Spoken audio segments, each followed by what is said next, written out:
talk about VR AR and for you guys to dive into it if you guys are interested, that is. And secondly, I'll go a little deeper into these technologies, basically talking about the input and output controllers or the various methods in which you can now have inputs based on your virtual reality system or your augmented reality system. So yeah, we can get a little deeper into those things, and I'll talk to you, give you a run through about all the software that you can use from the beginner to a more expert level. Mostly, that's mostly Unity Engine and Unreal, but yeah, that's the softwares I'm talking about basically. And finally, I'll share my experience from what I've learned within the industry and how it has been different from when I was in Syracuse. So yeah, there are a couple of challenges, mostly on the UI side when you talk about VR and AR, basically 2D to 3D. That's what I mean. So I can give you a run through about what SketchUp does and all the challenges we have faced. And yeah, hope that's good enough for a talk, I think. All right, and you guys have any questions for me before I start? Not at the moment. You can keep Okay. going. All right, awesome. Yeah, I just want to Yes. check if anyone's hearing. All right, cool. Yeah. Thank you for doing this. Thank you. Oh, thank you all as well. So to start off, yeah, the same introduction about VR and AR. Feel free to ask any questions during the presentation.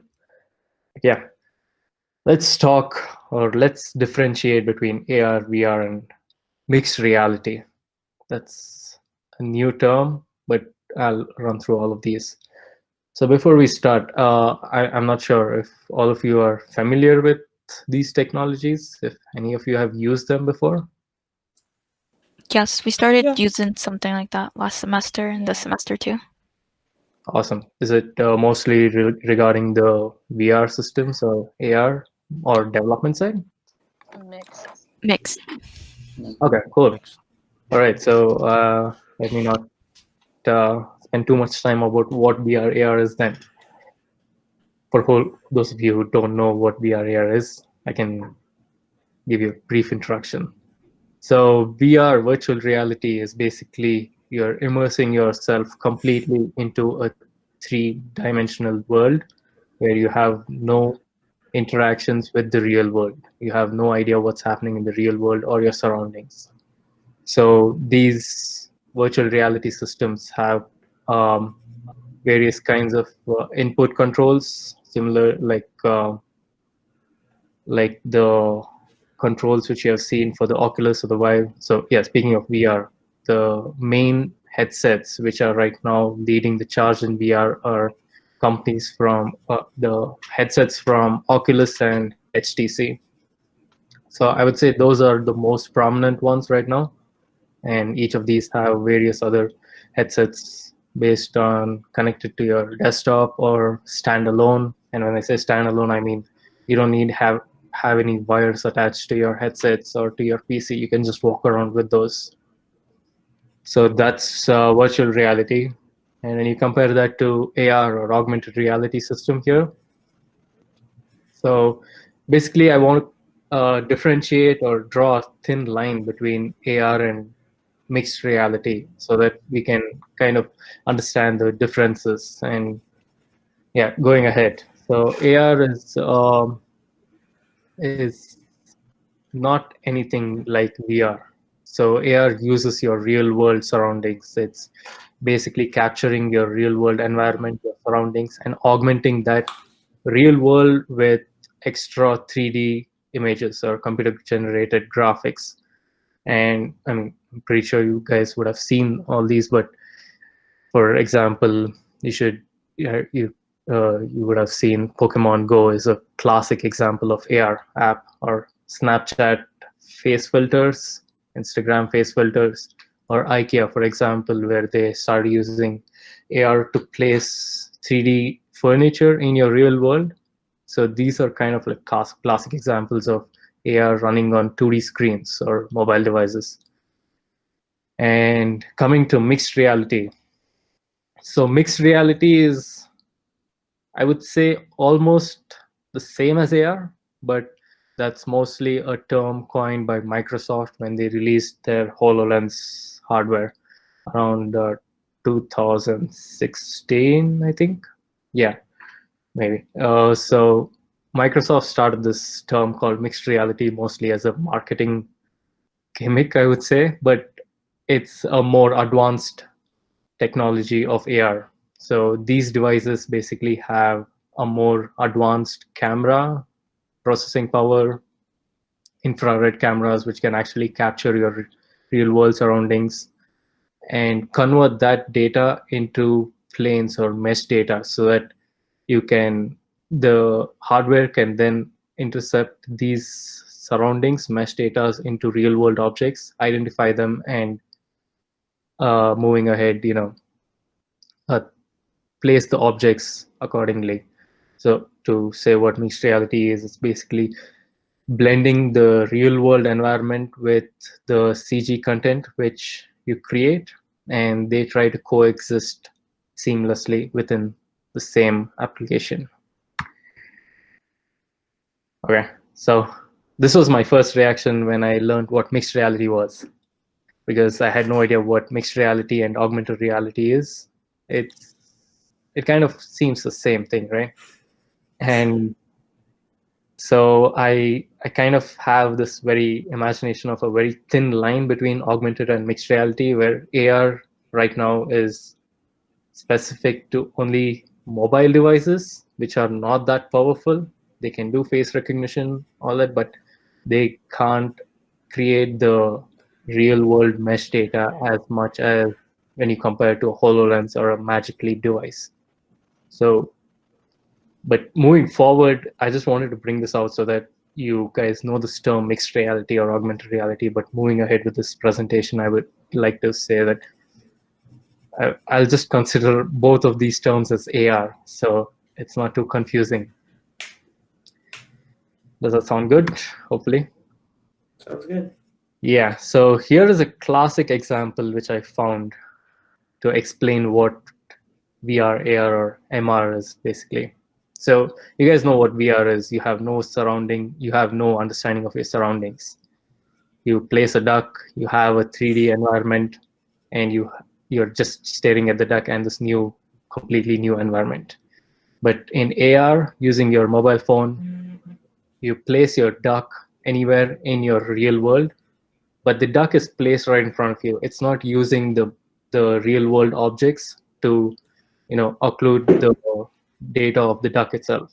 But when you come across mixed reality, you have mixed reality is capturing the table, the chair, the floor, everything, and it's using the depth sensors to basically find out where exactly all these objects are placed with relation to your camera or your headset, basically. And using all these data, the duck is placed accordingly, and it's occluded. And this gives you a better, when I say seamless, this is what I mean. It gives you this more real world experience than when you compare it to a AR mobile device or a mobile application.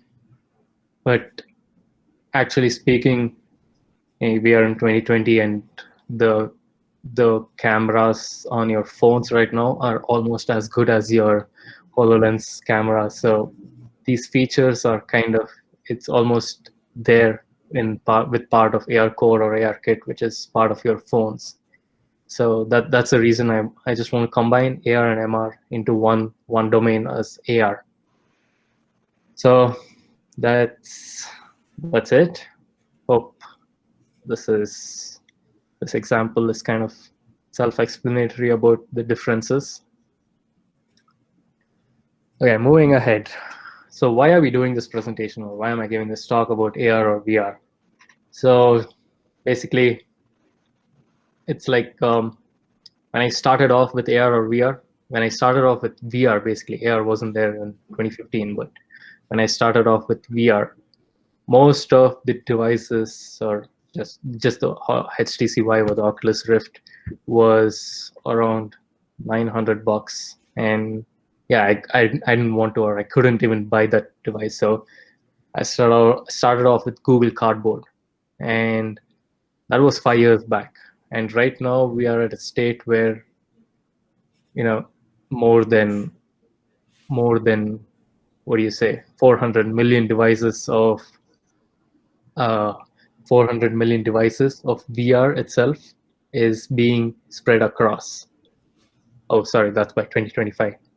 Sorry.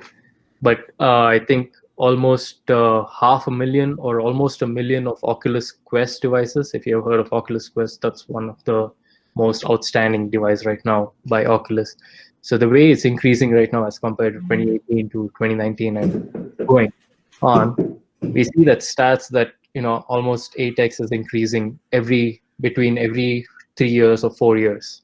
So moving ahead by 2025, you see that hopefully VR and AR is going to be mainstream, like how your web became in the 2000s or the mobile became in 2010.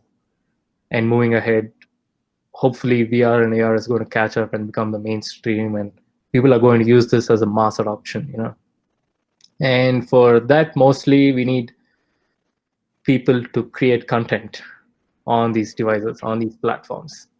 And that's where we come along, or developers like us and designers like you guys are going to come along and create this content and make this more friendlier for all the users, consumers, enterprise to use it, make it more accessible, make it more cost friendly.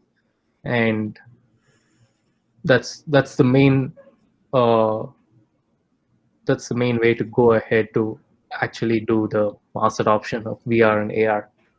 So that's where you guys come along. And that's the reason why this industry needs all of us right now to create this content, firstly, to start off with, because content drives the industry. So where does interactive design or UX design specifically come into play?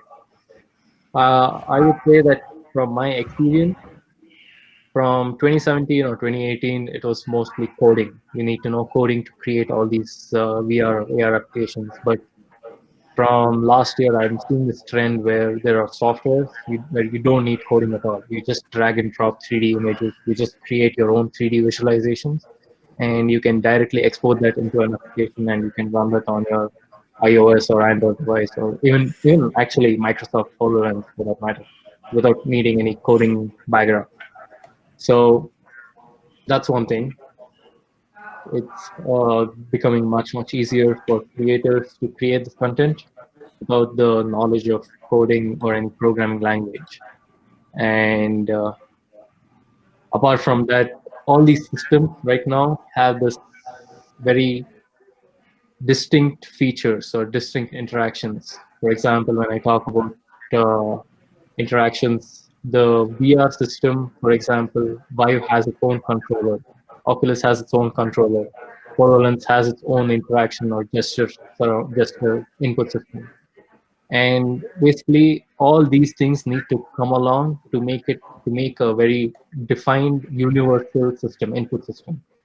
And we are almost there, actually speaking, but once all this comes along, we need to include these as to create a definite human computer interaction system where, like, for example, we have our mobile devices where that if you see a button, you just have to touch it. But in VR, it's not that simple. You just show it to someone. People might use the controller or people might use their hands, but it depends on app to app. So we need to unify these systems, input interactions, user interactions, and make it more simpler, make it more unified, so it's easier for everyone to learn, everyone to use. So that's where all the studies or your expertise might come into play of UX designing and interactive designing, and how simplified we can create this system. And also coming to the use cases, when I say storytelling or training of the workforce, it's all about the visualization. Like I said, that's one thing I've learned from the past 1 year. It does not The applications or the consumers, the users who are using these applications, don't actually care about the backend stuff, which I do. They actually care about the visualizations. They care about the UI system. They care about the panels, how the buttons look, and how easily they are clickable. So those things. So these are the things everyone's concentrating on nowadays, the visualization to make it more simpler. And with all these things, people are creating content which basically tells you a story, or the field of storytelling is a huge thing right now in the side of VR and AR. That's what I've learned from the past 1 year, actually. And that does not need too much of back end work. It's all UI. It's all 3D content. So you need to drive that domain.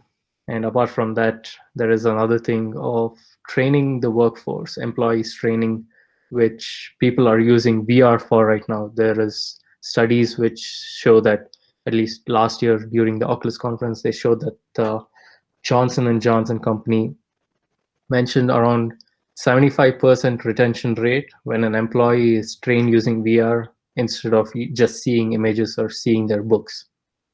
And 75% increase in the retention rate of the training is a huge amount.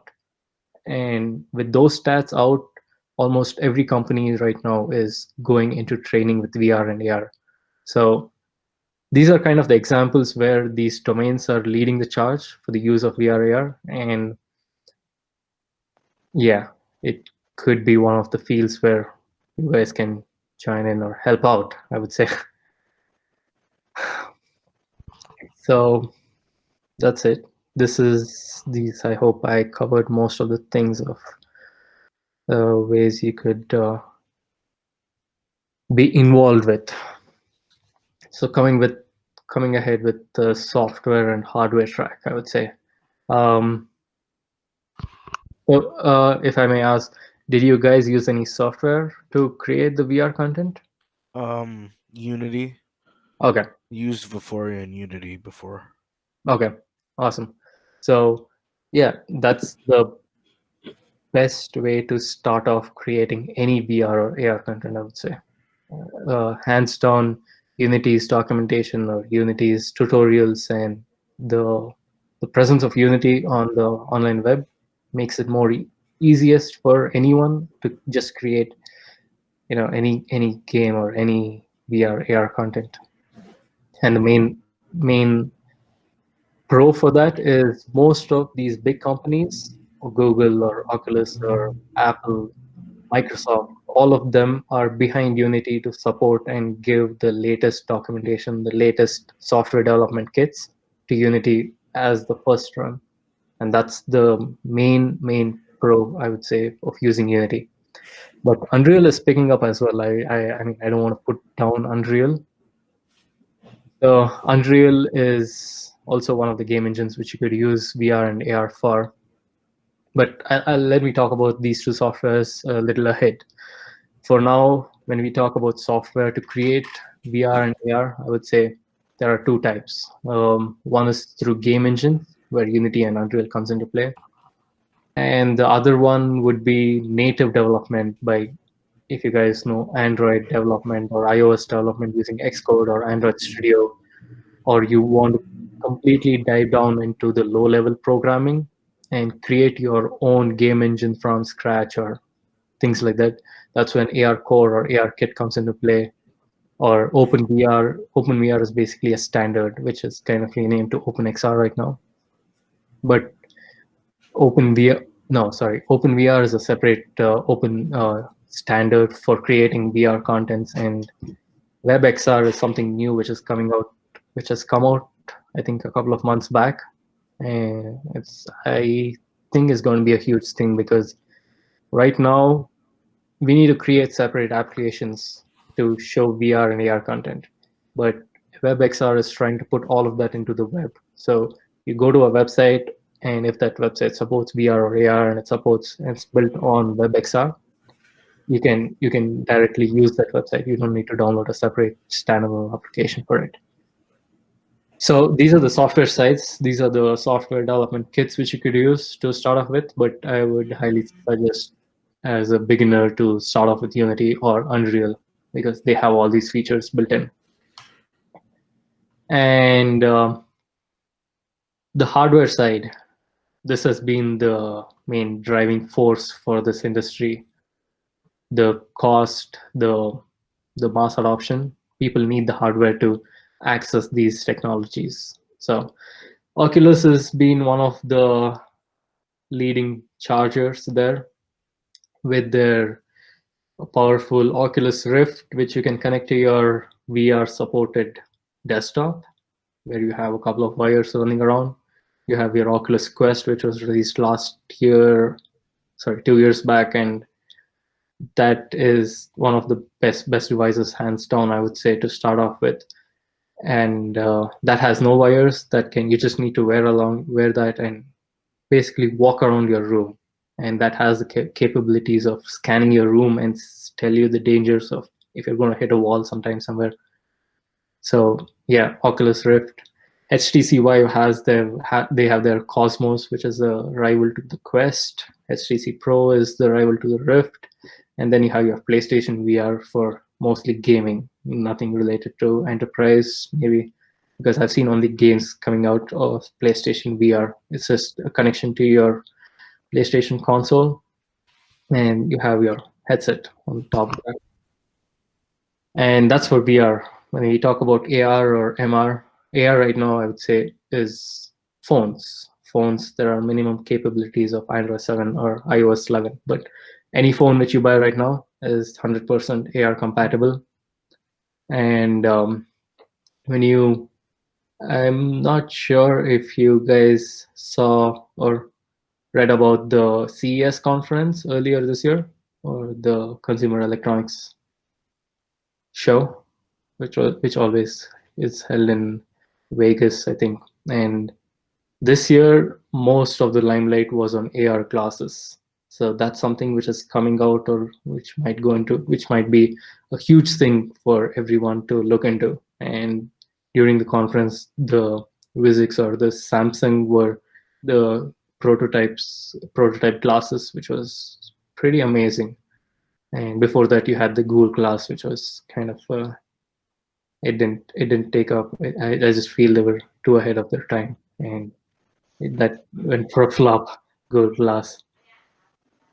And yeah, mixed reality. When I would say HoloLens, hands down, because Magic Leap, they have tried too hard. They have created too much hype, but Microsoft is just too big of a giant to compete with them.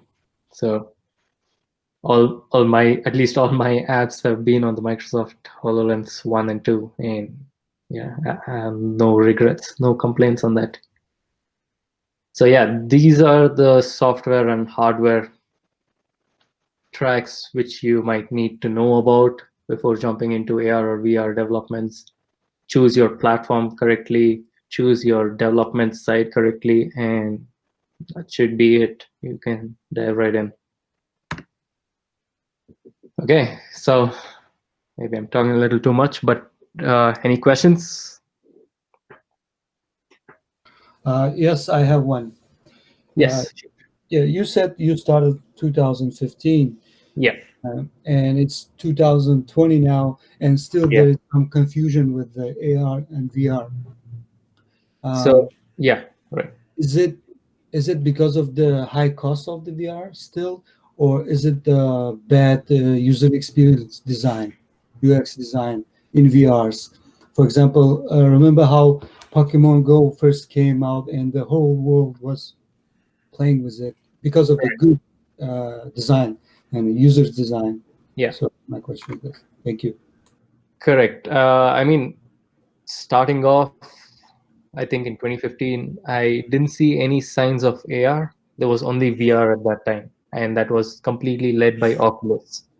But as years passed, when AR became a more prominent industry as compared to VR, because VR started off as a gaming industry, and I mean, VR started off with all the games in it, nothing related to enterprise or application side. And once AR came in, there was always this confusion between AR and VR, because it kind of is using your realities it's either using your realities or not, because VR is still even though you are in your completely immersive world, it is scanning your world around right now. So to capture your hands or capture your controllers, you have sensors on top of VR. So why not use these VR devices for AR as well? So that was the question around 2018, and I think starting 2018 or 2019, the both of these technologies or these domains, VR and AR, has been slowly merging into one domain. So if you see, for example, headsets like the Oculus Quest right now, I'm not sure if you're familiar with that, but that's the latest Oculus device. So they have 6 cameras on their headsets. It started off with a VR headset, but these 6 cameras have these capabilities of scanning the room, creating the same mesh data as your phone could do or as your HoloLens can do. And right now, they can also scan your 10 fingers, your 2 hands, and use that as an input system. So what I'm trying to say is, before 2018, there was this huge confusion, and there was a very solid line between the differences between AR and VR. But moving ahead with 2018 or 2019 with all these new devices, I would say that, at least for me, the confusion has reduced. But if you guys are starting off now, that might be a bigger confusion, because it's like what exactly your application should do, or how should your user interface should be if you're targeting VR or if you're targeting AR. So that completely depends on your application, I would say, or your targeted device. If you're targeting 2D screens, like you said, Pokemon Go uses the UI of which suits your 2D screen, but you can't use the same UI for VR or your HoloLens devices because you're using everything in 3D, right? So I'm not sure if I answered your question, but maybe some clarity is given in that side. Yes, it is. Thank you. It's more clear. You said it's more distinguishing from 2018. But Yeah. But what is the main cost? Is it the price or is it the bad UX design? So it's not about the UX design, I would say, because right now things are picking up as compared to price, at least. Because when I said 2016 and you have the $800 and $1,000 worth headsets for VR, and right now you can get it for $300 standalone devices, and that's a huge improvement. Making it $300 is like, that's the reason why they are currently sold out as well. So price is one thing which drives the industry, and UX design is it's not that big of a prominent decision. It's not a prominent factor which is driving this industry, because it's constantly increasing. It's becoming better, at least the UX design side, from what I've seen in the industry standards. So I would say currently where we are at right now definitely needs to improve, but the price point is somewhere we are good in VR side, but not in the AR side. I'll talk about the price point for AR devices later on, but the UX definitely plays a role, but not too big of a role as we think it is. We definitely need to improve it. We need to unify it, but yeah. Yeah, that's Thank you. awesome. All right. Any other questions? You mentioned I have before a that. Sorry. No, you can go, Sergio. No, go ahead. You go first. I'll go after. Okay, so you mentioned, so I'm going to talk about AR, I guess. Yeah. You said that when you came into the industry that you needed to know code, and then now you're saying that you don't need code and there are other softwares that don't require code. Yep. What types of software are you talking about besides like Unity or Unreal? So right now, Facebook have released their own product called Spark AR. That's one of the products I've seen. I have not used I that too heard of much. that one. Yeah, but that's basically to create any filters for your Instagram or not Snapchat, sorry, but just for Instagram. Or I think you can use that even for Facebook in Facebook. So in the Spark AR, I've seen a couple of videos or tutorials where you just have your 3D object, maybe in an OBJ file or a SKP file or any of the formats which is supported by the Spark AR. You just completely drag and drop into that. You have built-in scripts where they show it as a complete flowchart. You just drag and drop the script. You give them the behavior as to rotate this object as soon as you see the floor, or place the object on the floor, place 10 objects on the floor.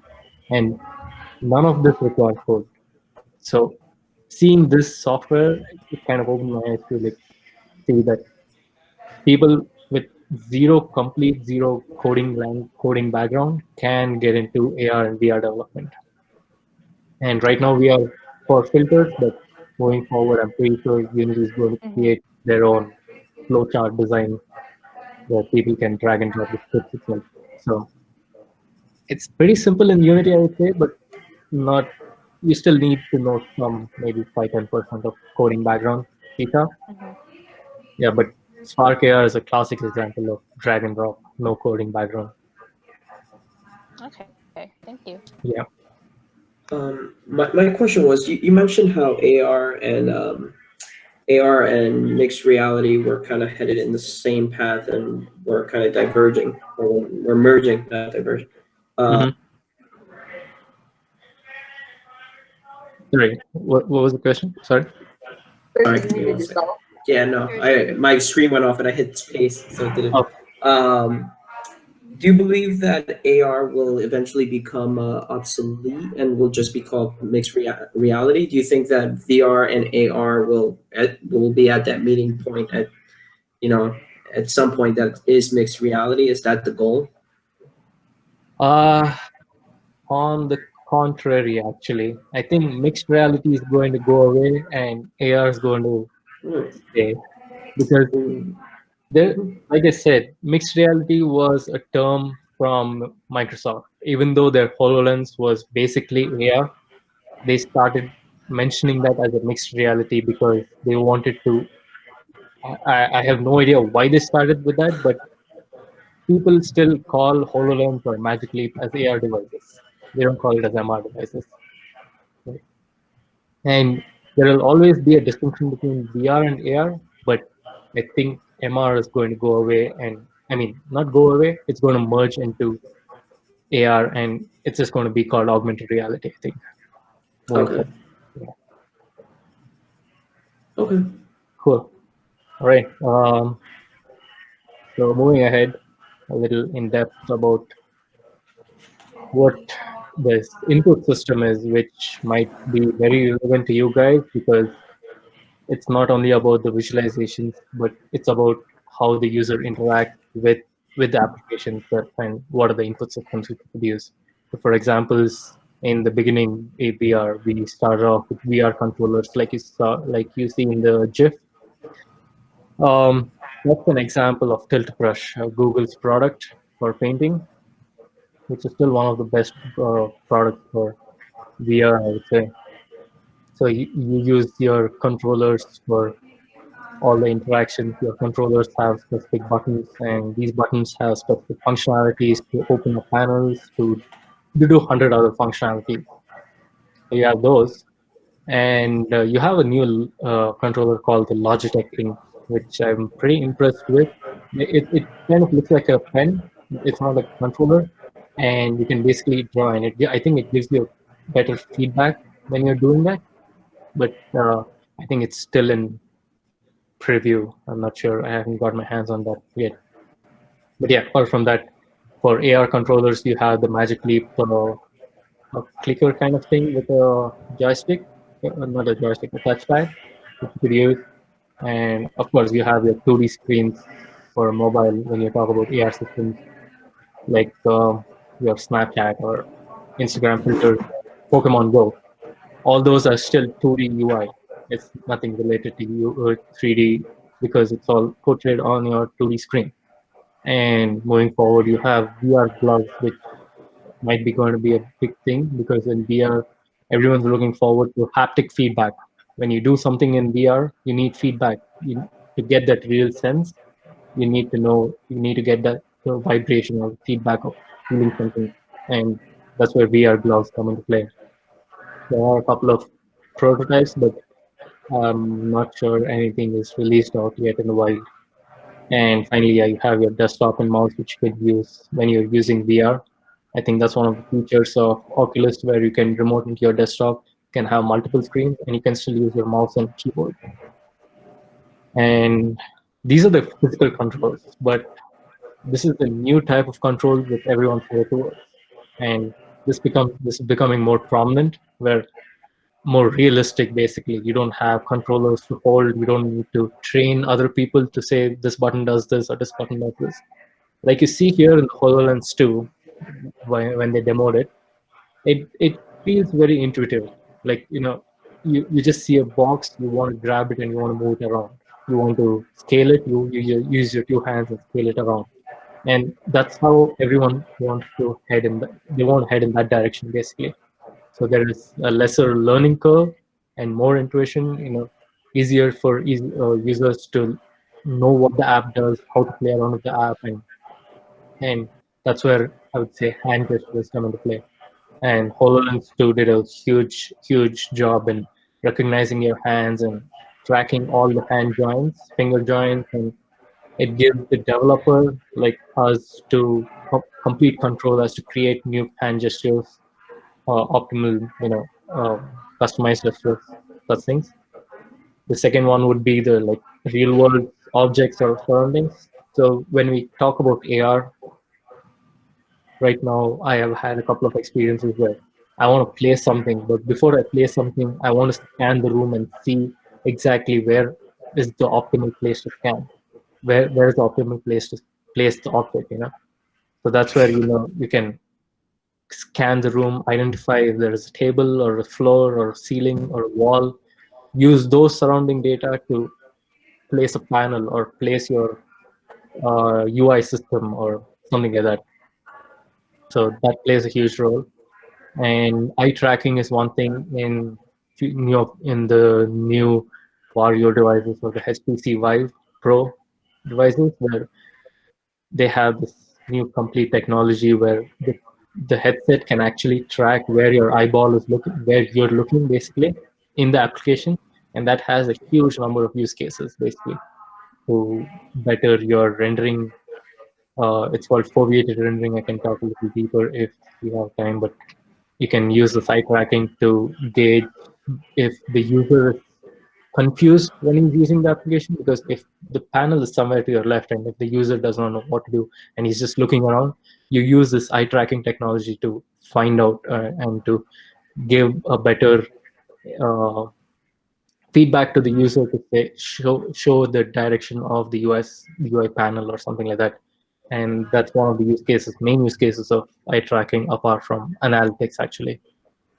And yeah, apart from that, you have your position and orientation, which all your phone VR devices start off with, and that's basically defined on degrees of freedom. I would say when I say degrees of freedom, it's basically categorized into 3 DoF and 6 DoF, where 3 DoF or 3 degrees of freedom is your Oculus Go headset, where your headset can actually track your orientation of where you're looking, but if you walk around with the headset, it can't recognize that. So there's no position tracking in that. But 6 DoF or 6 degrees of freedom has orientation and position.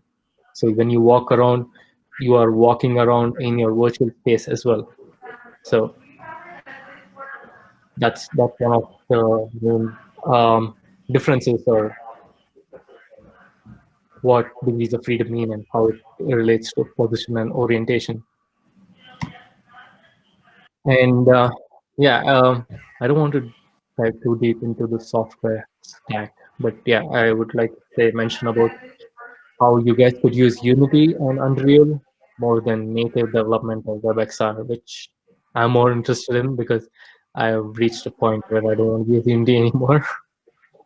But yeah, Unity is definitely one of the starting point for any of the VR AR development, or any game development, actually speaking. But It's very similar to what you do with games. You just include your Oculus or Vive SDKs, the software kits, and you have a VR application. That's it. So yeah, basically, here are like a couple of points about Unity and Unreal. And yeah, Unity's main one of the main things I like about is the features is completely cross-platform. So they have, it's like you write an application. So you saw the duck example. You want to place a duck in, sorry, you want to place a duck in your application.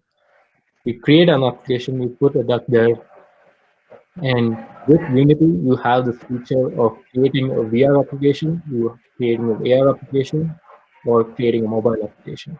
So it's completely cross-platform. You just write your application once and export it completely, like very independently to VR side or AR side. So that's what I mean when I say cross-platform compatibility.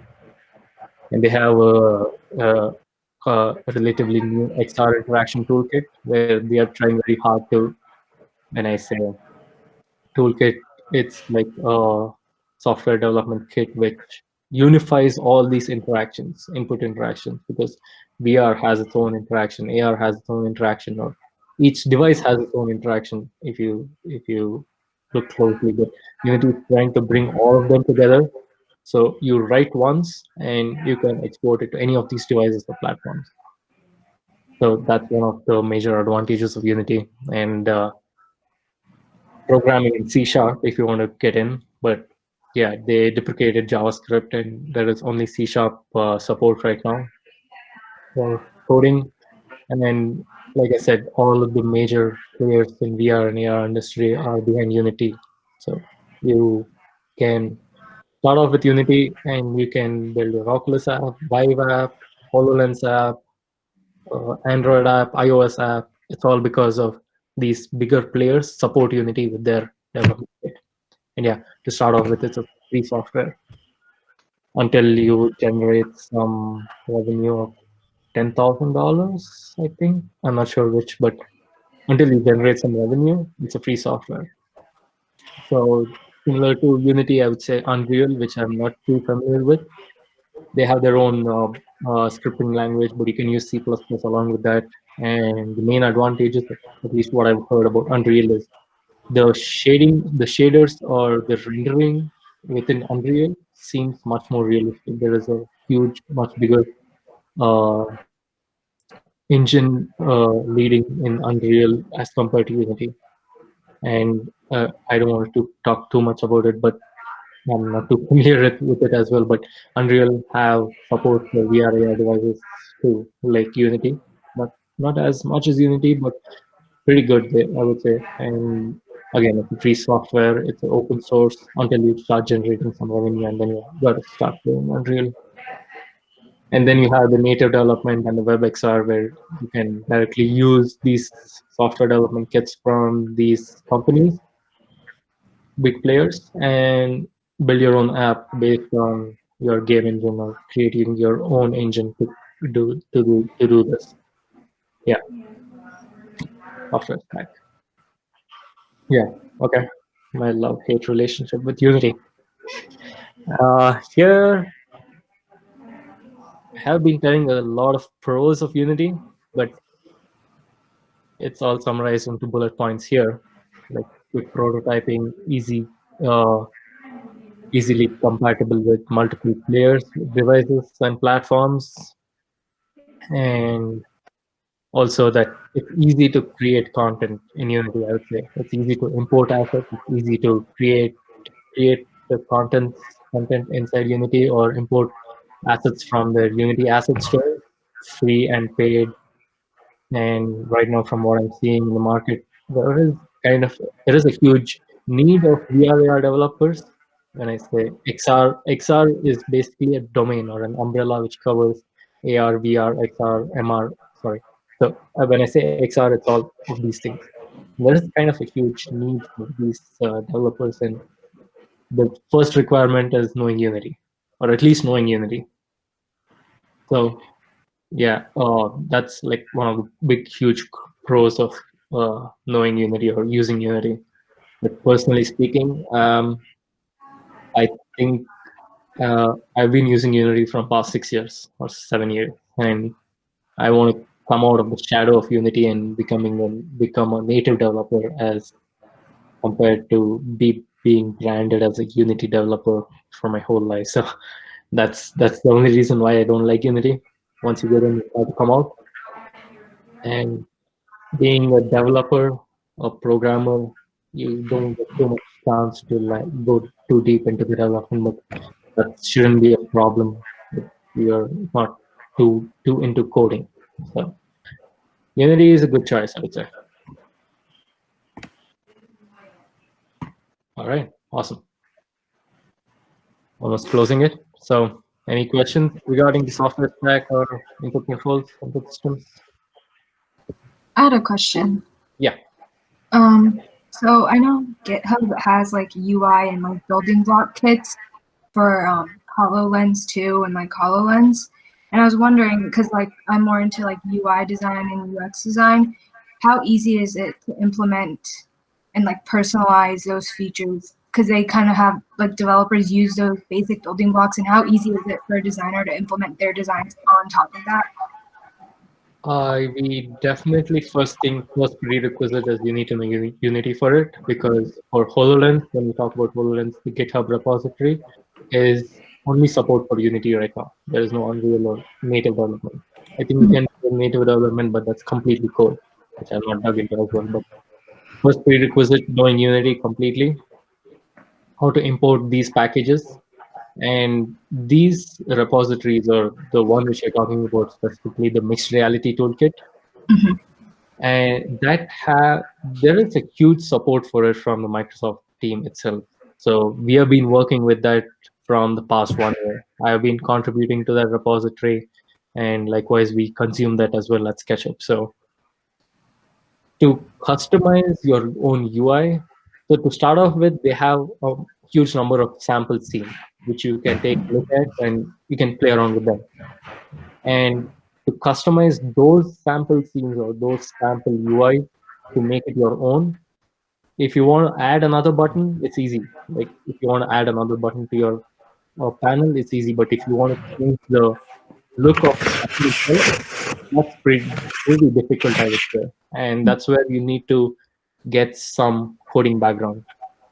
Because I had to look into through the code and change their code to even change simple button. And but to just out of blue use their vanilla code, use their vanilla buttons or panels, it should be pretty easy. Okay. Yeah. Thank you. Cool. So nice talk about industry experience, basically my personal experience, I would say. And with MindLab and SketchUp, there is a huge, understanding that I got from the past 2 years as compared to when I was in my master's or engineering. So SketchUp. What do we do in this field of XR? So before we start, I don't know if SketchUp is familiar. SketchUp is basically a software for 3D designing, 3D modeling for architects, interior designers, or it's known for their simplicity, the use of SketchUp basically, and it's been here for 20 years. SketchUp. So Google owned SketchUp before it was sold to Trimble in 2014. Let's say in 2014 or 2013. But yeah, when SketchUp was part of Google, it became pretty popular, and once Trimble took over, it became a paid product, and it's leading towards a more professional side. But at the same time, we started releasing a web application, mobile application, and that's where we come into play. Or that's where most of my responsibilities are in. So we have SketchUp Viewer. When I talk about XR, VR, and AR, we have a SketchUp Viewer application on the HoloLens 1. We have one for mobile, which is a SketchUp Viewer AR part. And we have a SketchUp Viewer VR. And I mean, these are right now live, and you guys can always download it for free, and you have a sample model which you can play around with. So hit me up, or I can send you links for these to download, and if you want to play. play around. And if you know what SketchUp is, I would definitely would play around these to understand what XR is about, what AR VR is about. So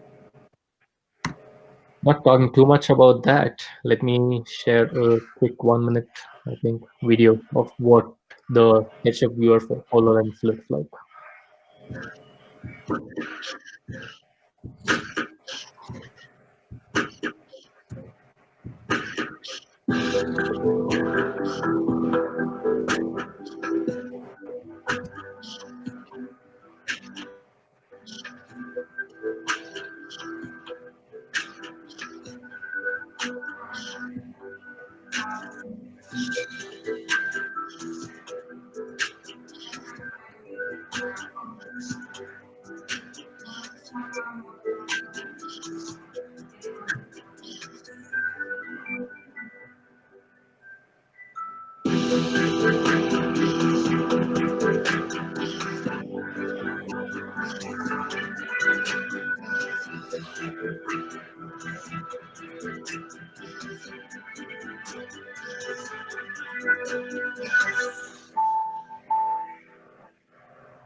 All right.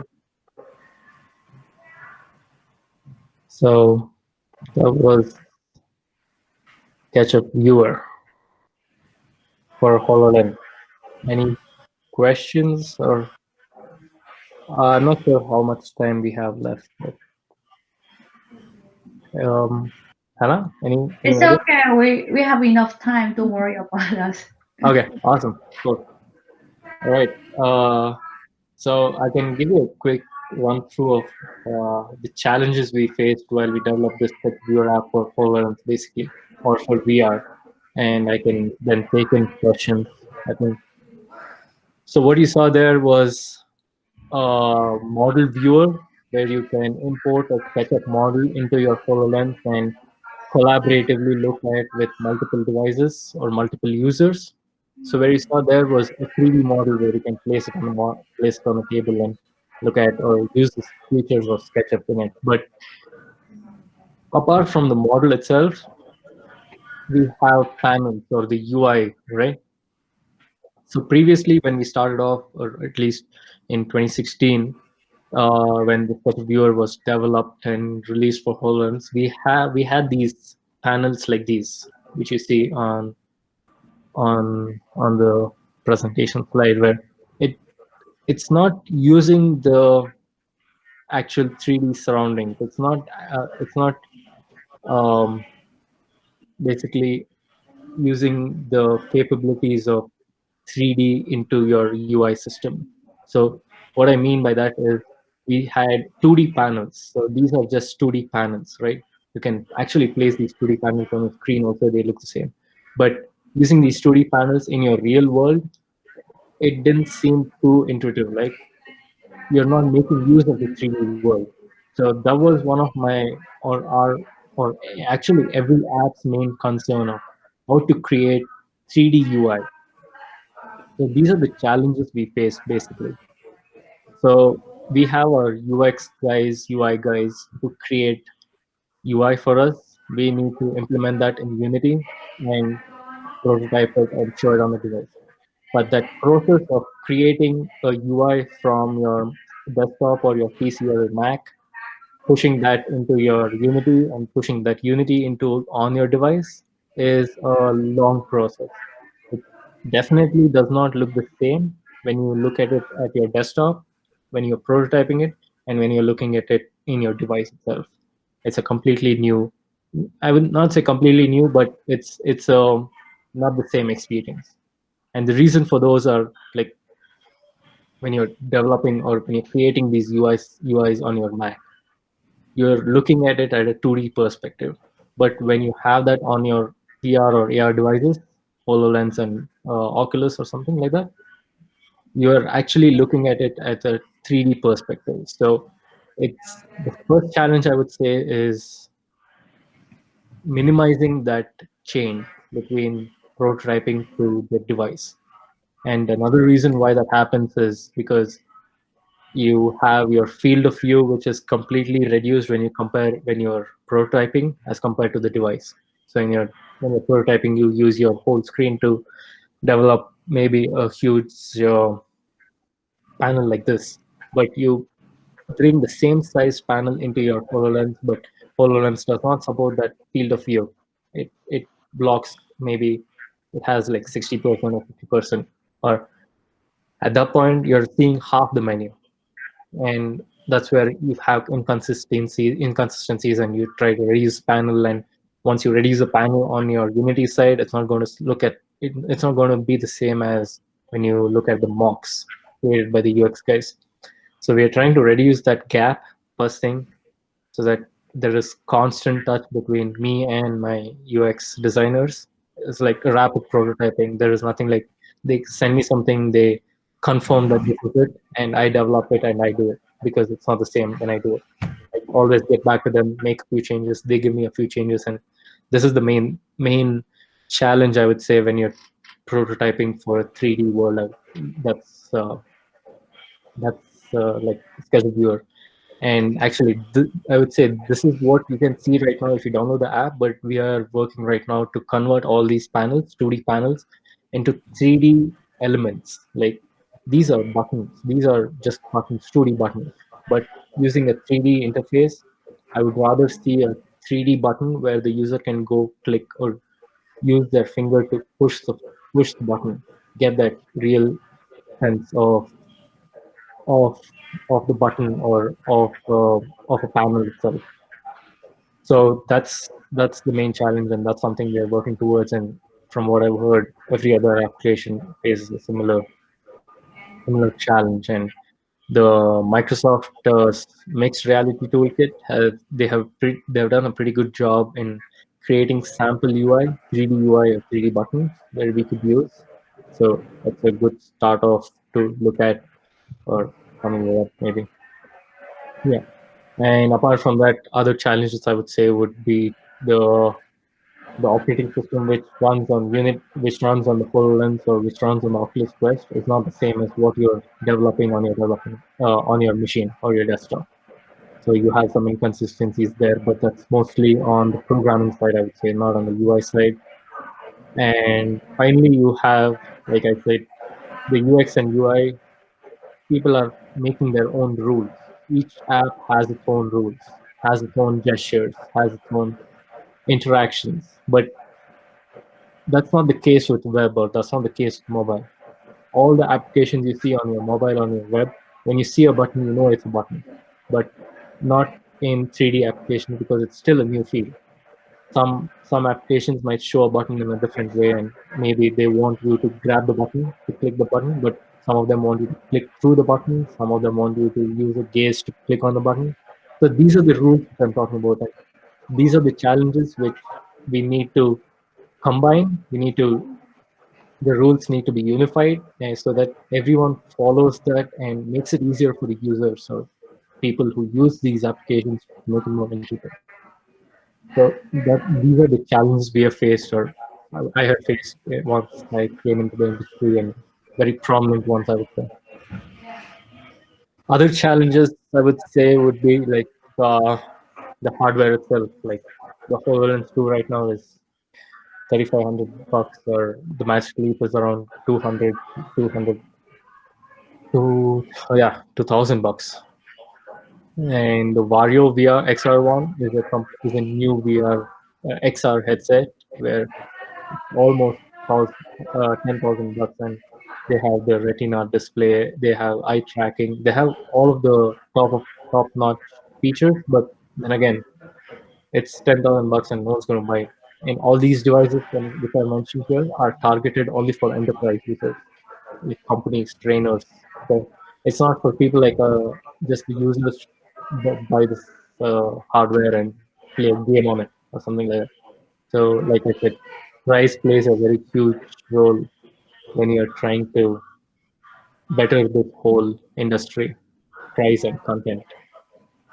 And apart from that, the other challenges with VR, especially, is you if you have played with VR, used VR, you would have experienced this. But the first time you use VR, you will definitely feel some sickness.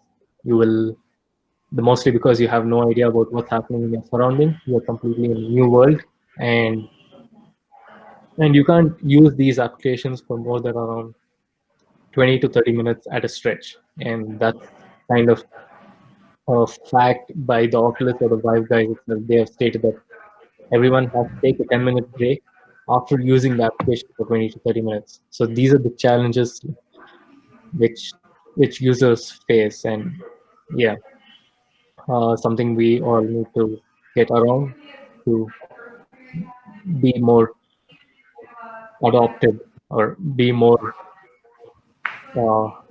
usable, user friendly for spreading this. So yeah, any questions still now about SketchUp or the challenges we have faced?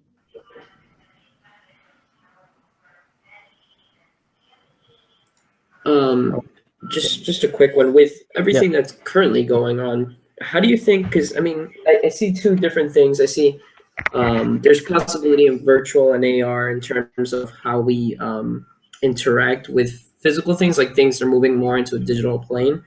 But in regards to everything going on with coronavirus and like how the physical touching of surfaces, how do you think AR or VR can play a role into this?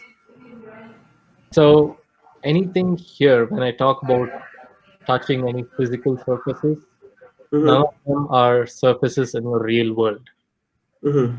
So they are basically 3D surfaces which you create yourself, and you post it as a 3D pattern or a 3D object in your virtual world or in your augmented world.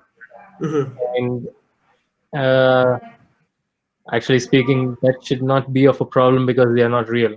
They don't contain any virus. So no, but what I mean is, I mean, do you think that will that definitely plays a role? Yeah. Yeah. I've already seen a couple of applications which use these UI systems to give you this real sense of touch with haptic gloves and haptic VR gloves, where you actually touch a button and you feel that it's a 3D object. You're touching something, and that's only your sensors from the gloves which is giving you the feedback. And that definitely might play a role moving forward. Maybe one with coronavirus, but also with every other phase. I would say, yeah. We'll wonder. Awesome. Cool. Yeah. Moving forward. Before SketchUp happened, I was part of Mind Labs, and here I played around with a couple of mindfulness VR projects where I got my hands on Oculus Rift and the HTC Vive, and that was completely asset-driven applications. And I'm not too good of a UI designer, so those apps kind of didn't. It was not too user-friendly, I would say, because I myself developed it. But if we get a UX or a UI perspective on these applications, it plays a huge role.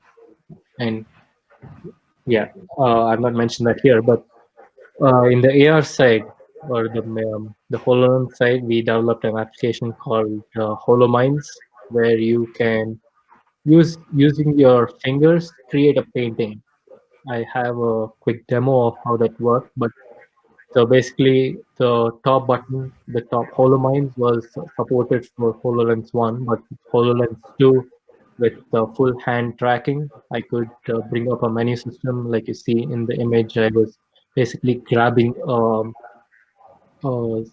kind of a rod, which is like a toggle, and you can just use that to change the colors or click buttons. And the three circles which you see are basically 3D buttons, which has hover effect, and it gives you the feel of pushing your hand forward and such things. And those things are so when I those buttons are basically right out of the store from the mixed reality toolkit, actually.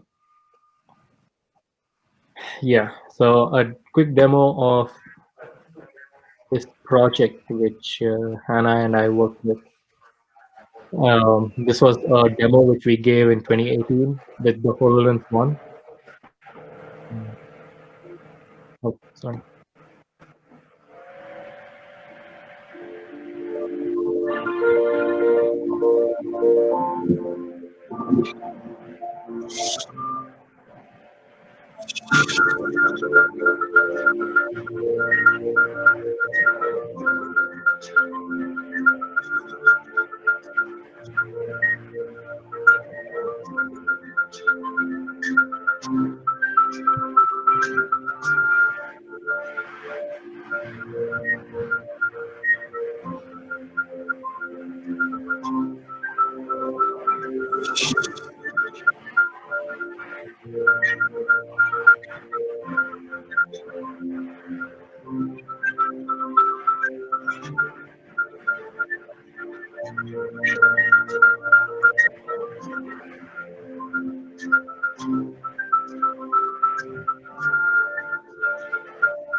Oh, sorry. I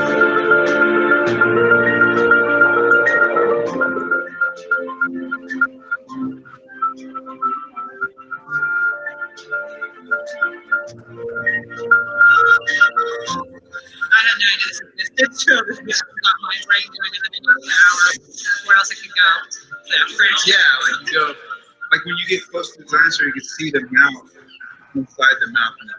You can get in there? You can get there, or you get like, I can feel like that's really cool. It's like any kind of whatever, you can see where it started.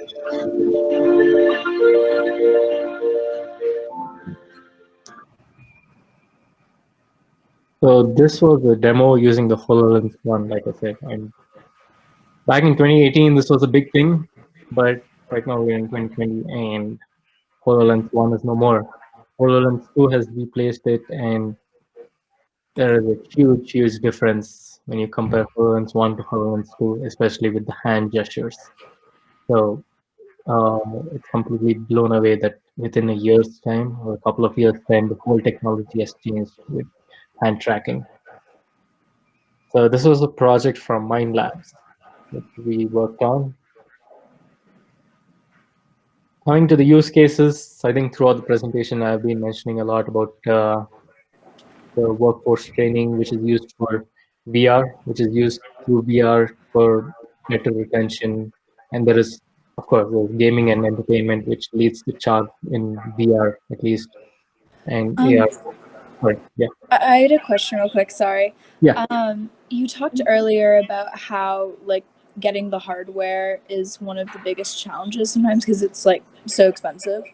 Do you think it will ever become ubiquitous in like gaming and entertainment, or I mean even like I don't know, anything where it's like personal users using it just because like the hardware is so expensive? Right.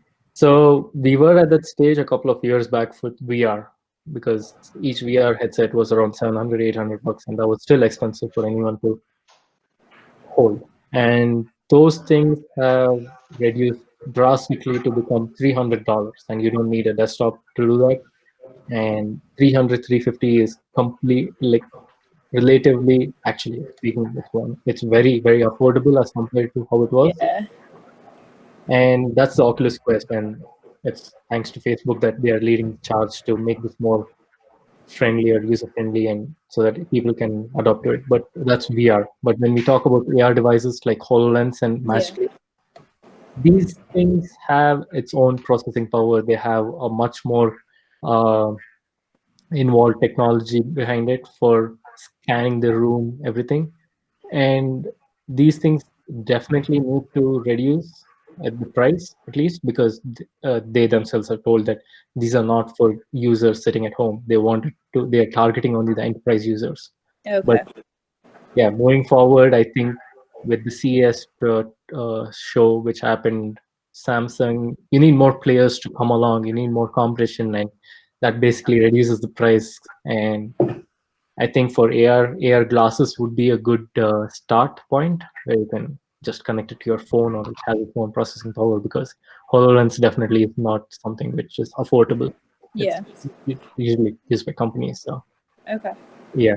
What did you say AEC stands for? So AEC stands for Architecture, Engineering, and the Construction domain. So that's where we are completely involved in, where architecture and construction our company is involved with. And that's where, like you said, see how SketchUp Viewer was. That's where we are there. Like Autodesk and SketchUp or Unity has its own Unity uh, layer. I forgot the name, but these are for model viewing or model building experiences, and all of that comes under the AEC department. So the main use of our SketchUp application, especially in AEC, is like, so you have a building which is completely brand new, or you have a completely empty land and you want to build a new building over it, and you have your building in 3D as a sketch model. Using our applications, you can uh, place that whole model into this land at a 1-to-1 scale, and you can basically walk around through it to actually get a real sense of how the building might look, or any faults with it, or anything, things like that. So that's when that's what I mean by using the technologies of AR in AAC works.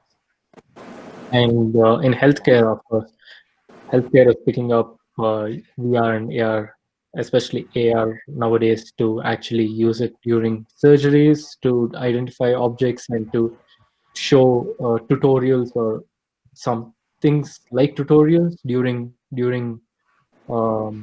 checkups, things like that. And yeah, definitely, I would say it's increasing in each of these domains, and workforce training and development is one of the things leading the charge, because of the good positive feedback it has, actually. So what kind of jobs exactly would use this workforce training, like VR workforce training? so for example, you have people who are going on site, people who are like going to electrical, or for example, let's take electrical engineers, or people who go on site to change something and they are not too familiar with what's happening. They can always use this HoloLens device, remote in through another specialized person who's sitting somewhere at home, or especially talking, in this case, during this crisis of coronavirus, this plays a huge role, where the specialized person sitting at home is going to look at exactly what the user is seeing, the on-site person, and the specialized guy can actually draw things which the on-site person can see, and it's like a guiding process.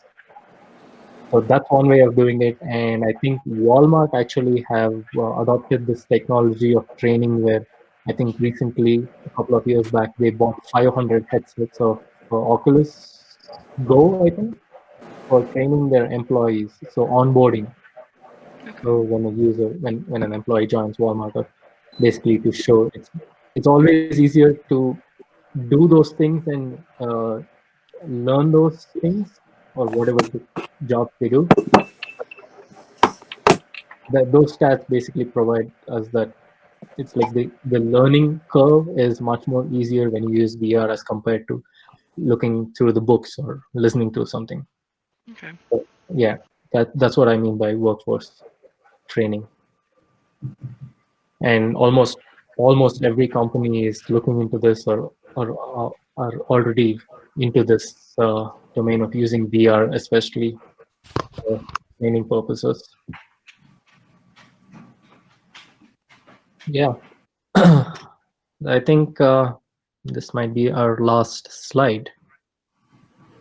The current state of VR AR, a little more technical stuff, but I mentioned about the hand tracking being more portable, and these are the things which are slowly coming into play and get users thinking about VR AR, and things like eye tracking and increased field of view are required. At least increased field of view is very much required to get a more immersive view of your surroundings or your 3D generated objects.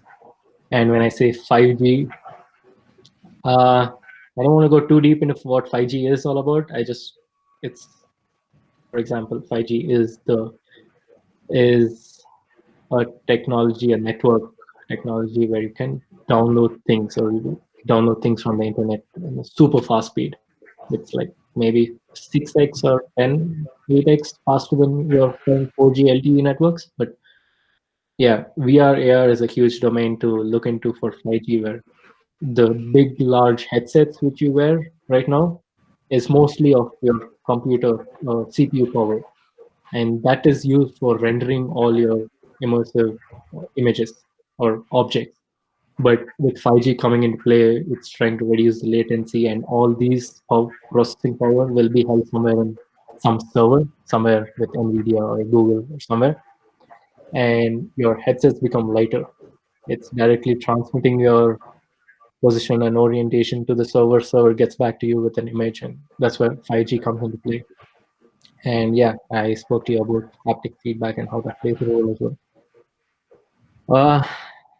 That's about it, I think.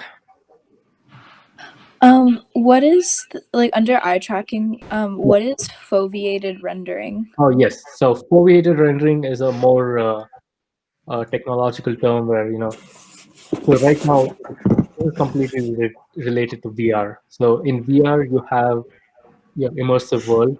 You have your world which is 360 degrees around you, right? And that whole 360 degrees is being rendered at the same time. When I say rendered, it's being rendered into this very high class HD quality image into your headset. But that's not necessary actually, because things which are to your side of which are in the side, like towards maybe your 90 degrees left or right, is not actually that important to you as what you're seeing currently, right?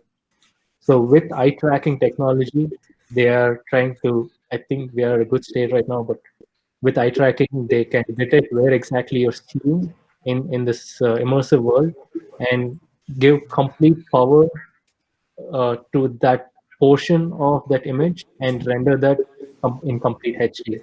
And as the image blurs out, as the image goes away, it's blurred out, and basically you're not using so much power or CPU power to render those images as good as what you're seeing. So that's Okay. where eye tracking comes into play. Thank you. Yeah. I have a question. Yes. Sure. Do you think BR is here to stay, or is there like a possibility of it failing and people moving towards a different type of technology? Because we've seen like in the industry, like certain types of technology, maybe people try it, but then it doesn't really take off. Yes, that was definitely the case a couple of years back, I would say. And I was not too big of a believer of VR as well until 2017 or 2018 when I actually started developing applications. But looking at Oculus Quest is like a classic example of saying that VR is here to stay, because there are almost 500,000 devices or some huge amount of number of devices which are sold out completely right now. And content on that Oculus store has been increasing. There are more than 10 plus titles which have gained more than 10 million revenue. And when these things are happening, I don't think VR is going anywhere. It's yeah. See. I have a question. Do you think VR is just gonna stay in a certain section? Like its markets mostly seems like towards just entertainment and being able to just display, while AR is like far more interactive, even though VR tries to mimic that intention. So I feel like VR is just gonna stay in just these certain markets that go towards this group of audience, while AR is probably gonna go towards helping people out. Do you think that might change? Because that's how I feel like it is right now, and That's that's how why it it's is been right at a now. constant state.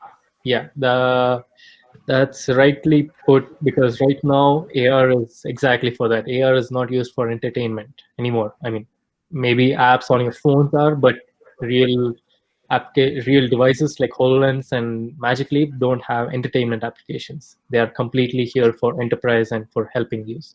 But when we talk about VR, it started off as a gaming, as an industry for gaming only and for entertainment only. But with the coming force of lower cost, everything, every company is looking into VR for training purposes, and I can't emphasize enough on training, because from the past 1 year there has been almost every company I've seen have this separate division for training or creating content for training, and it's pretty important for each of these companies to have a training program, right?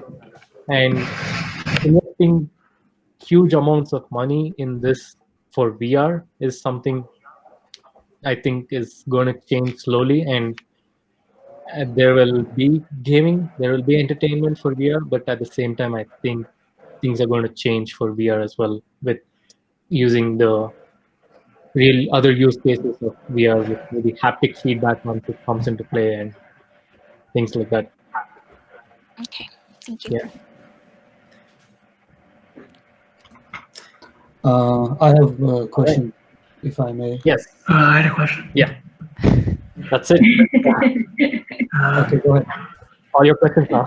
So, in regards to haptics and hand tracking, I've seen some stuff online where haptics is very expensive. Do you feel like just like VR is going to get more cost effective for people? It definitely has to, otherwise it's not going to survive. That's what I feel. Because the haptic gloves, the haptic X, or there are a couple of companies which are heavily invested into this, but it's a huge hardware. You need a huge system following you, and there are like so many wires on your hands. And apart from that, especially the cost, which is I think $1,000+. If that's the case and it's going to remain that way, it's not going to pick up. But it definitely needs a huge shot down in the price and being more portable for it to succeed, at least. And then one more question. Yeah. So I know there's VR gloves. Do you think there's a possibility that the hand tracking is going to get to a point where you won't really need any of that? Like it will just track the movements of your hand? Oh, we are currently at that point, actually. Oculus, or companies like Oculus and HoloLens, they don't use physical controllers anymore.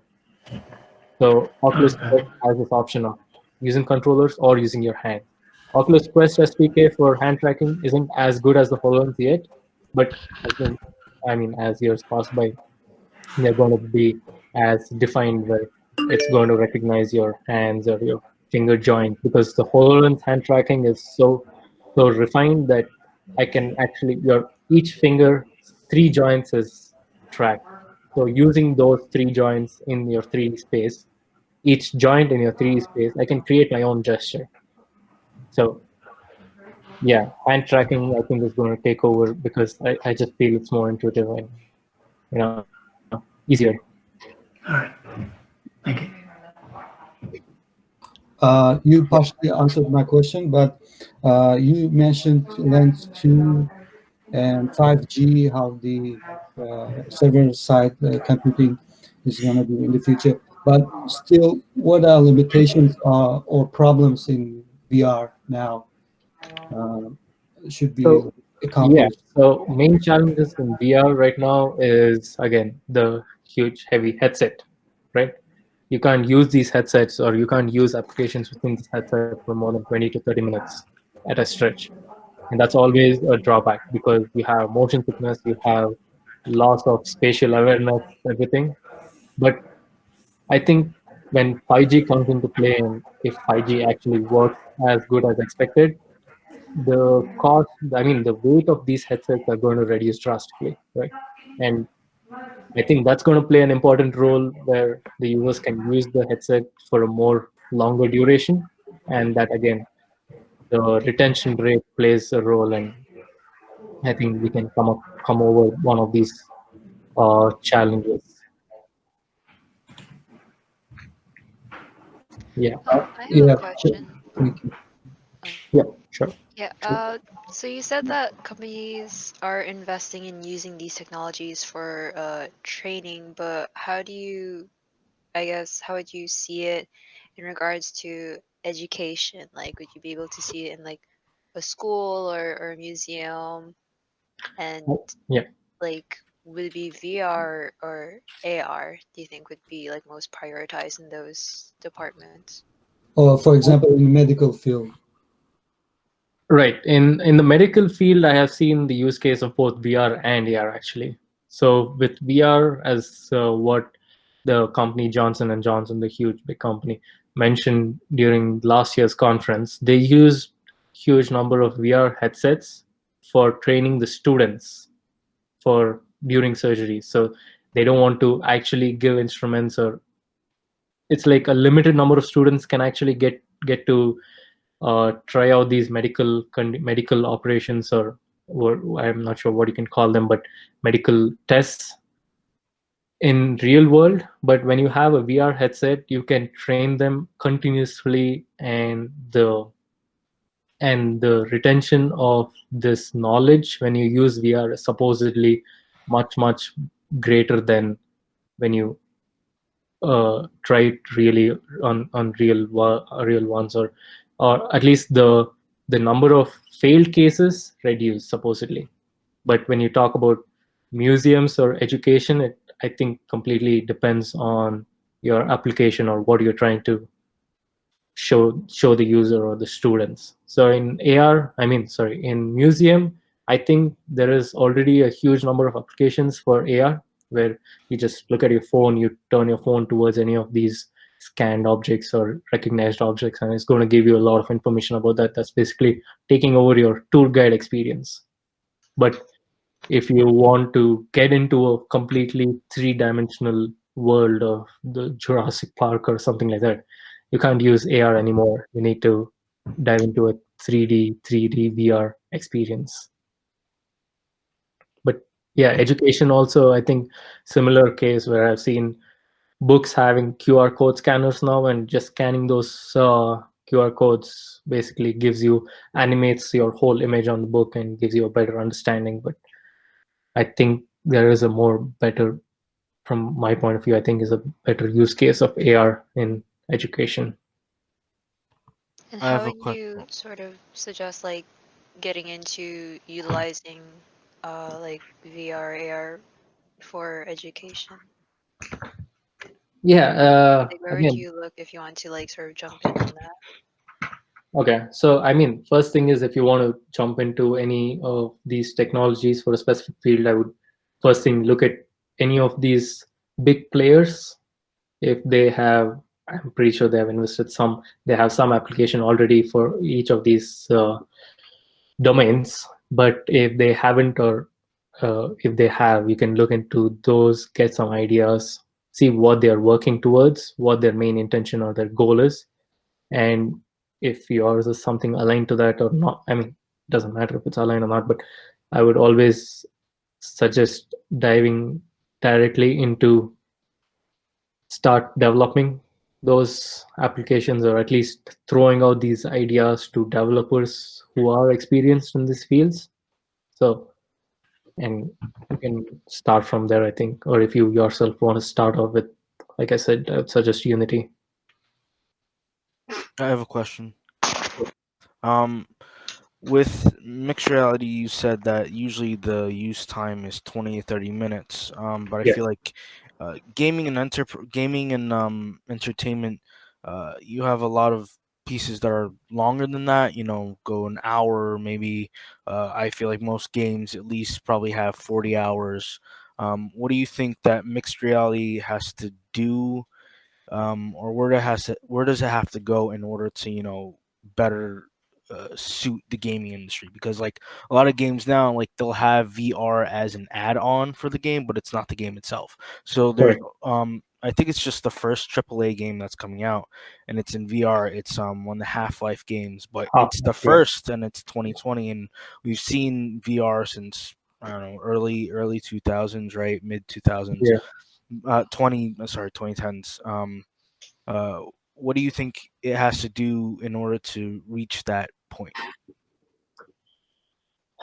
This, I think, is more related to, from my point of view, it's a hard thing to solve because this is something which has been a problem from 2016, and I don't see any too much of an improvement in that scenario because it's most of it to do with the way you project these uh, games or the way you project these environments. If you have a fast moving environment, I'm pretty sure you can't stay in it for more than 10 minutes also, or forget 10 minutes, even 5 minutes, I think. But that's something which has, from what my understanding goes to, is it basically is because of you sit in an immersive world, an immersive environment for more than 5 minutes or for around 10 minutes. You completely lose track of what is right next to you in the real world. That's called spatial awareness. And that's the understanding. Once you lose that understanding of the real world, you tend to lose balance and you're completely inside this game, right? And once you're completely inside this game and a character basically falls or tips over or something like that, it plays a huge role in your mind as well. And these are there are huge bunch of blooper videos which you should look into for these, but I frankly speaking, I don't know how this could be solved. I saw that a couple of times that there was a few technologies which you have to put into your ear to save your balance all the time, but I didn't see that becoming a thing. And that's one of the main challenges always which VR has faced with gaming or with This is kind of along the same vein, but is that VR motion sickness that something that could ever go away in the technologies, or is that like just inherent because you don't have that like visual spatial relationship? you can comparatively reduce that sickness or the dizziness, but I don't think it could ever go away. And I mean, one of the ways to reduce it, I think, is to build your app in such a way that you're not creating this fast moving world, and or it's almost similar to how you are in the real world. Mm-hmm. So I mean, that's the reason if you see all the VR rides, I don't know if Disney has it, but if you see that you're basically sitting in a chair which is actually moving at the same speed as how the app is going on.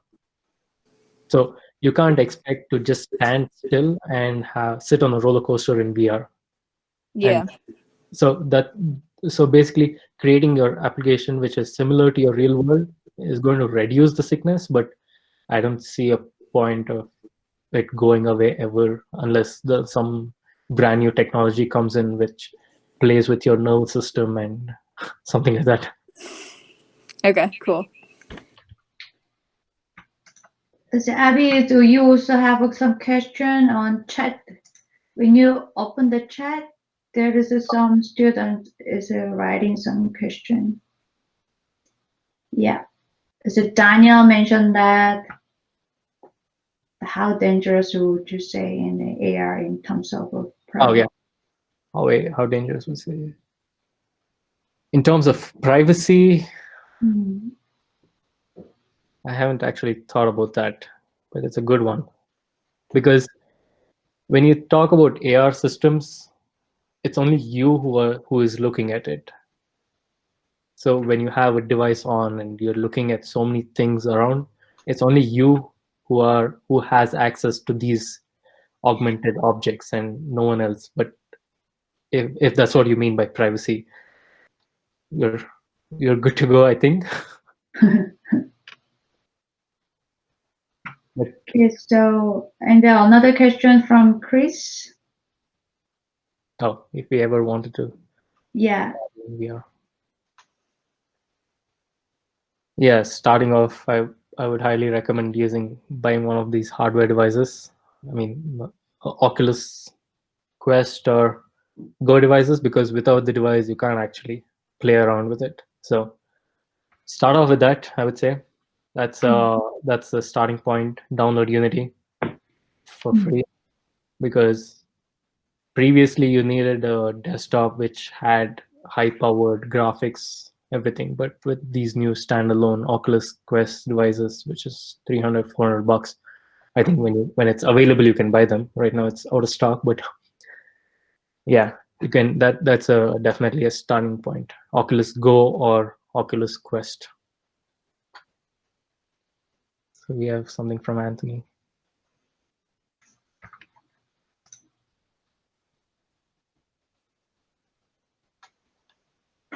Yeah, okay. All right, thank you. So do you have any more question, everyone? I have one more question. For something like AR and kind of like designing with HoloLens and Magic Leap, what do you think the future is for designing for disability, like someone who has poor eyesight or someone who's colorblind? What do you think the potential is in those fields for that? There is a huge prospect in that, I would say, because I recently read an article where Microsoft themselves are creating an application for color blindness, I think. I think for color blindness, or there was one for color blindness, and there was one there was one in development for visually impaired. Oh, sorry, not visually impaired, but audible.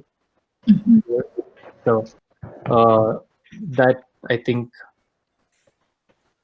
Oh yeah, right. It was for visually impaired, I think, where it's using the cameras on the HoloLens to detect things which the user should be able to see, but you can't see, and using the speakers to guide the user in real time, I think.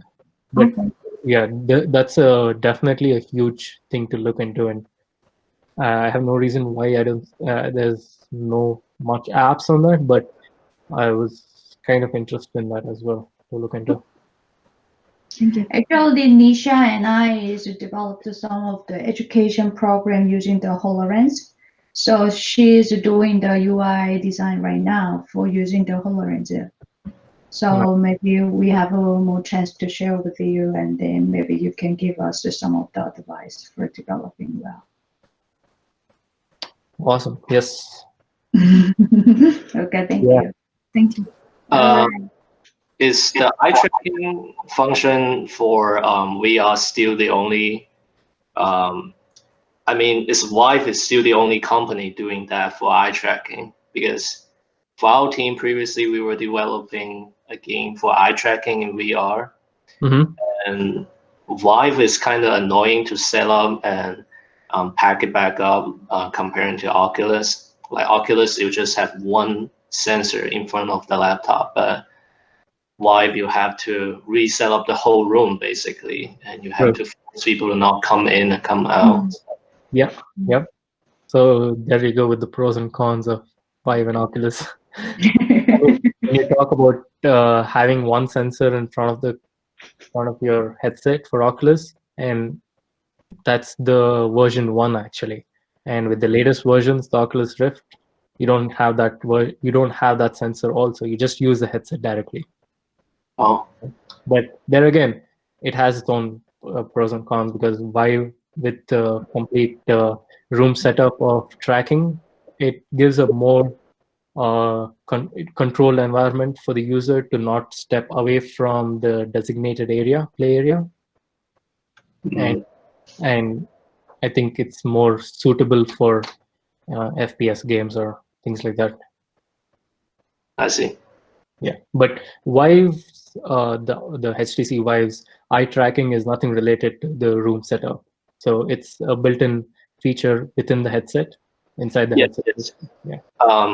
Yeah, that's my question, because I know Vive has eye tracking, so I'm curious if Oculus also has eye tracking. So maybe we can get more of those instead of keep developing on Vive, because Vive is just so problematic to test. Right, but yeah, I don't think Oculus has eye tracking yet, but I'm not sure.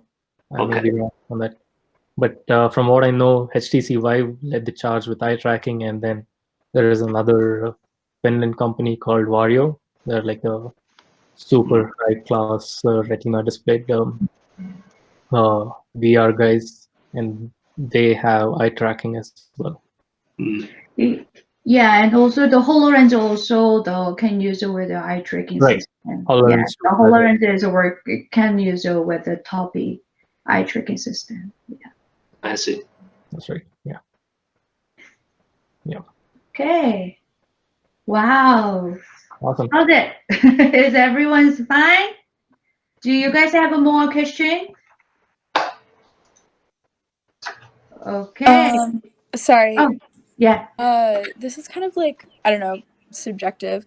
But do you have any advice to us, particularly? I know like a lot of us are much more focused on like the visual side of everything and like that kind of entertainment side. Do you have any advice for us as we like foray into VR and AR and like the technology side of it?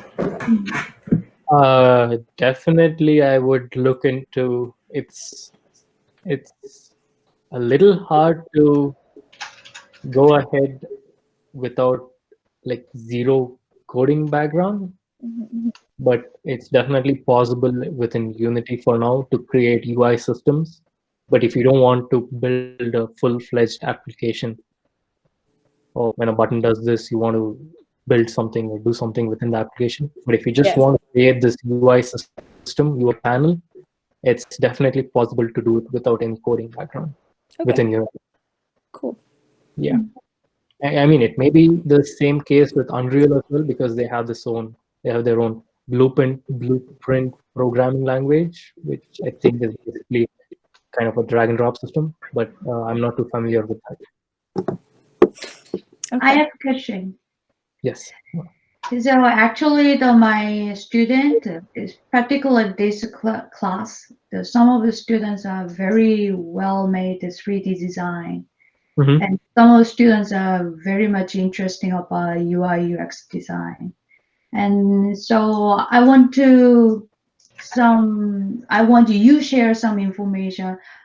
You guys have any internship program inside the SketchUp, and or is there any student scholarship program? Some of the big company has that one. So do you have any information you can share with my? Yeah, definitely. I can look around within SketchUp or within our parent company Trimble. So if SketchUp does have or not, but Trimble definitely should have something, but I can share. Oh, okay. Thank you. Awesome. All right. Awesome. Any other questions? Awesome. Yeah. Thank you, Abby. Yeah, you have my ID. Thank you. My LinkedIn, GitHub. Thank you very much. Thanks, guys. Feel free to contact me. All right. Okay, so do you don't mind to share the contact email address with my student? Yeah, I have it on the slide, but I can put it in the chat as well. Yes, yeah. The